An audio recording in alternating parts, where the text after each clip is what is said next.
ওই যে ম্যাট্রিক্সেরটা মাঝে মধ্যে স্পা ম্যাট্রিক্সের মাস্কটা লাগায় অনেকক্ষণ রাখতে হবে 15 মিনিট 20 মিনিট আর হালকা কুমকুমা গরম পানিতে ধুয়ে ফেলে কাজটা বেশি ভালো করে আছে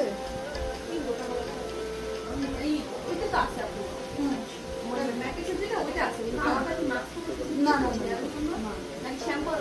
শ্যাম্পুর ওইটাই কিন্তু ওইটা যখন দিব হয় হট টাওয়াল আছে না ওইটাকে কাছে রাখতে হবে ওটা দিয়ে আন্না হয়ে যায় যেহেতু চুলটা এখন একটু ইয়া